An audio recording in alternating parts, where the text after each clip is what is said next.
Hi, my name is Marchie Stanek, Financial Advisor at Vaya. In this series on wealth creation habits, I will discuss the habit that leads to wealth destruction as shown by line A. Before I get into that, I want to explain how we are measuring wealth accumulation, or in this example, wealth destruction. You can see that the vertical line measures overall wealth. The horizontal line measures time. The diagonal line moves from the intersection of wealth and time on the bottom left-hand corner in the right direction. Therefore, the diagonal line represents the individual's wealth over time.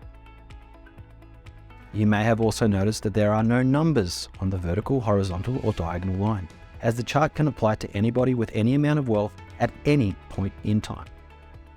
I purposely didn't choose a 25-year-old who has too much credit card debt and whose total income is not enough to even pay the interest on their credit cards, nor a 65-year-old who has a reverse mortgage on their home, yet still has to draw down equity to pay their living expenses. Yet, the chart can apply to both of these examples.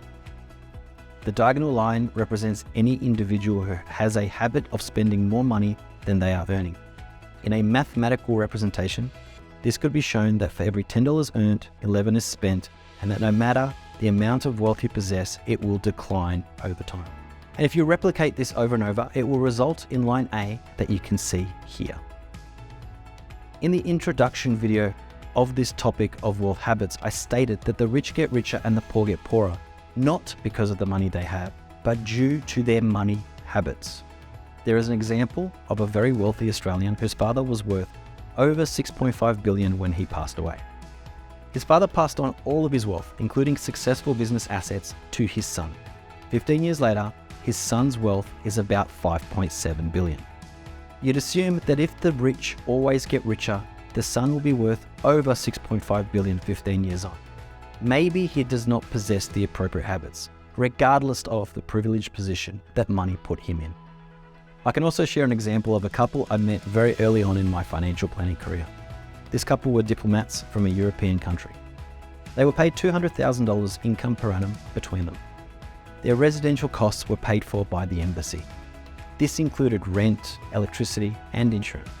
On top of that, their residence was cleaned at no cost to them, and they could eat most of the time at the expense of many of the hosts they interacted with as part of their position. They also informed me that they were allowed to import a Mercedes-Benz from Europe and avoid all the taxes you and I have to pay on a similar vehicle when we purchase it. So much so that when they sold this car 2 years later, they would make more on the second-hand sale than it cost them to buy the car in the first place. With all this in mind, do you want to know why they came to have a meeting with a financial advisor in the first place? It is because they'd reached a limit of $200,000 on their credit card, and the bank would not increase their limit any further. When I suggested that they start using their above average income to start paying down the debt, they refused to acknowledge that their spending habits were a problem. They were quite angry that I would not help them obtain more debt to cover their existing debt, and obviously never became my clients. The reasons need to be identified and addressed. Bad debts will be covered in another video, but lack of respect for money is most visible when an individual exchanges money for some item or service which brings them no utility or benefit. Oftentimes, the thought process behind an exchange of this nature is it was only $2, it was only $10, or it was only $50, or it was on sale. That same money could have been used more wisely if it was respected. This habit is better addressed when an individual has little to no wealth. If they address the habit and their wealth increases, they start to value money more due to the effort it took to acquire and build. When an individual has these habits with a large pool of wealth to start off with, it could destroy much of that wealth in the learning process. Beating this habit is easier for some than others.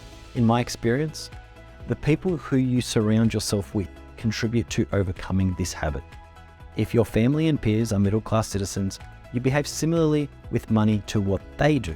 And if your family and peers are wealthy with respect for money, you'll share their habits and become wealthy. Coming back to the statement, the rich get richer and the poor get poorer. Whatever is referring to the fact that if your family and your peers have habits that lead to poverty, you know no other way. If you relate to what I'm saying, then you need to start to put together a budget outlining your income and expense.